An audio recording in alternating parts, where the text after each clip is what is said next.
Hey, what's going on, guys? Dr. Jason Torado. It is What's Working Wednesday. So let's kind of get started. So what I wanted to hope everybody had a great July 4th.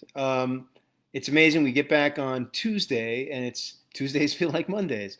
So let's just kind of get started. I want everybody to listen up because I want to talk to you about the top three things that a lot of chiropractors do within their first few years of practice. Now, quick note here.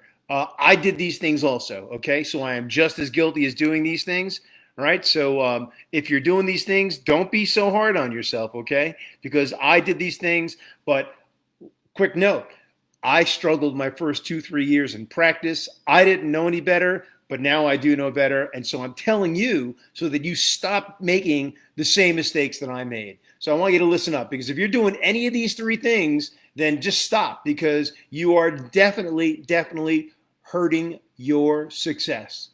All right, cool. So let's get into them. So the first thing not to do in your first couple of years of practice is to give discounts. You got to stop giving discounts. I see so many chiropractors that give discounts, Groupon discounts, all different types of discounts. And not even worse than discounts, free. Oh my God, FREE. What a horrible four-letter word. Free. But even discounts, oh my goodness, terrible.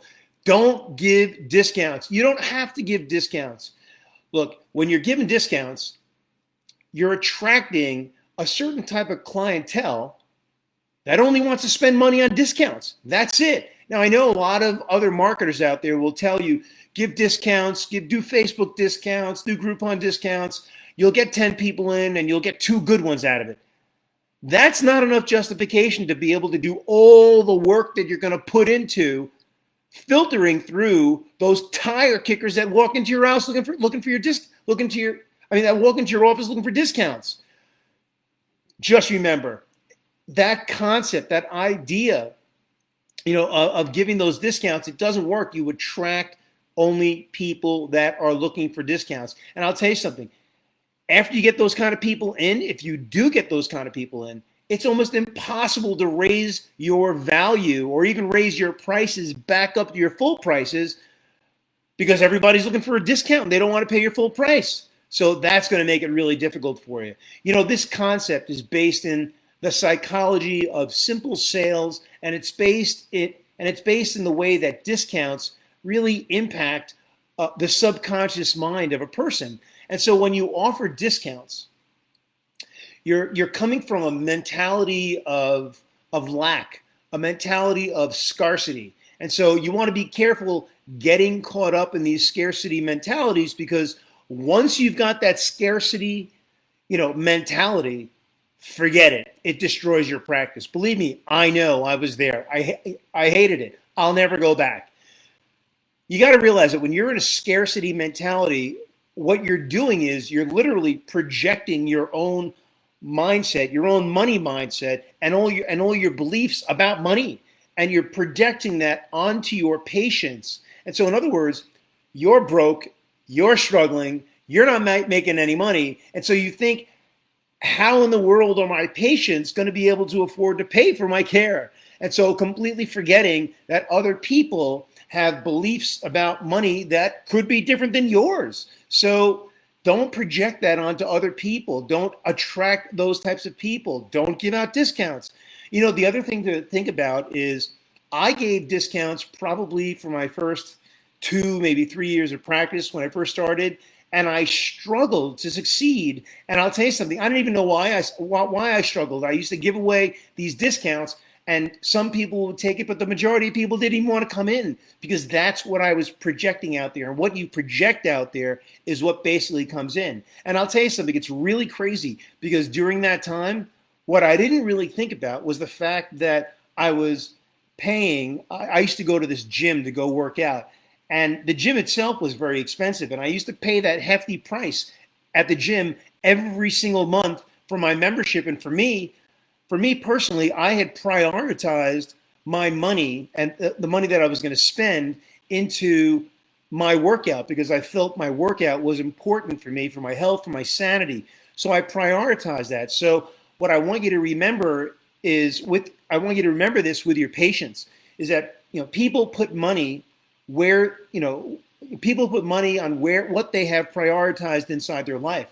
And a lot of people prioritize their health and their chiropractic care because they know that the value adds to their life. It really does. And whether you believe that or not, there's a lot of people that think that. So you need to start thinking that way, that there are people that prioritize spending money towards their health. And so those are the people that you want to attract. You don't want to attract the people that don't prioritize their money towards their health. So discounts are a bad thing.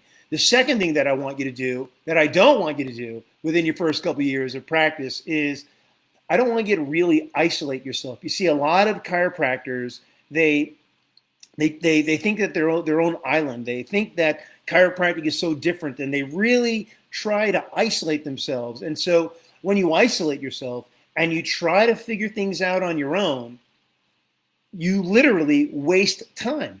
You waste time to getting to success. And so not only do you waste time, but you waste money, and you also waste your sanity. Yeah, really, like you can go crazy, and a lot of us start to get anxiety. A lot of us start to get really depressed. I mean, I know I did. And if that cycle continues to go on, then next thing you know, you're burnt out. You're depressed and you're completely burnt out.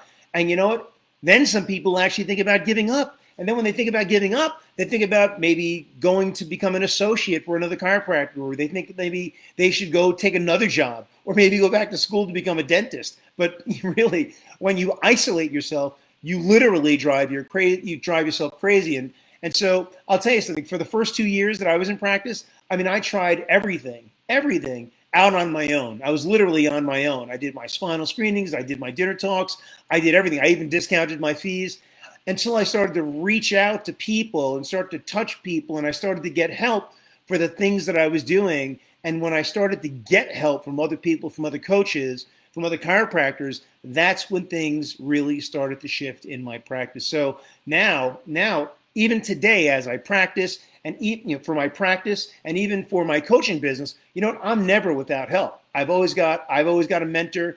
I'm always in some kind of a mastermind, or maybe I'm in some type of a business course. Even if it comes to my money, right? I'll sign up with business courses to learn how to invest a little bit better, just so I can improve my mind, so I don't think that I'm always on my own.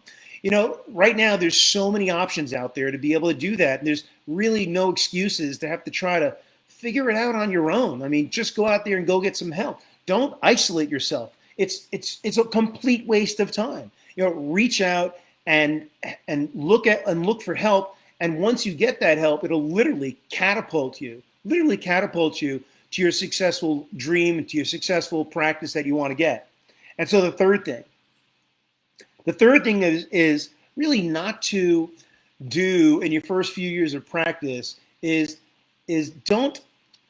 to really don't overtreat and don't overprescribe your chiropractic care. I see so many chiropractors that they'll recommend long-term treatment, and they recommend long-term treatment because a lot of practice management gurus, that's what they tell you to do. And they tell you to do that because that's what you want to hear. You want people to come in to your practice forever and ever.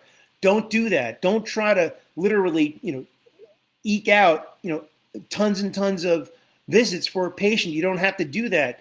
Before I figured out how to make my recommendations, how to do a good report of findings, the benefits of just offering relief care to patients, I used to recommend a year of care.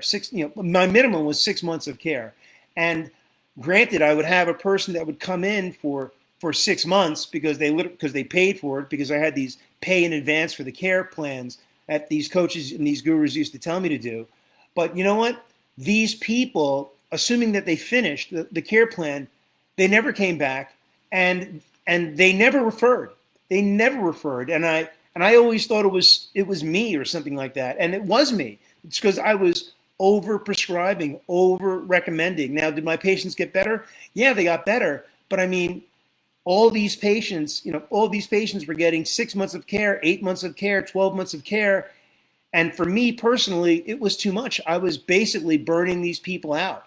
And to be honest with you, a lot of these patients thought that they were going to have to come forever, and it didn't work. And I think some of these people might have seen me as a doctor that overprescribed, and they might have even visualized me as a bad practitioner that was really in it just to keep people coming.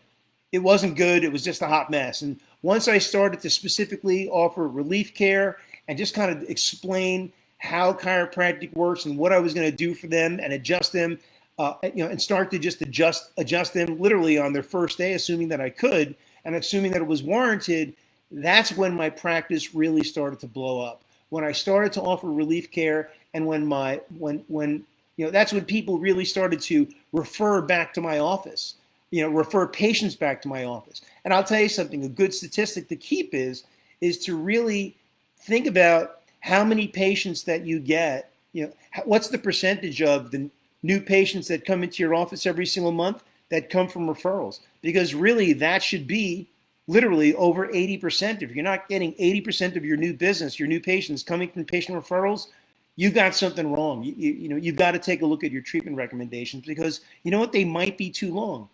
And so those are my first 2 years in practice. I wasn't doing that. That was a big mistake. And it's something that I would never, ever go back to. But beyond 2 years, and I changed that up, my old practice just really, really changed, and my practice just really blew up. And so those are the recommendations. Those are my best 3 recommendations that I want to give to you right now. Definitely do that inside your practice, and I promise you, your practice will change. That's it for today for What's Working Wednesday. Hope you guys enjoyed this. I'll talk to you soon.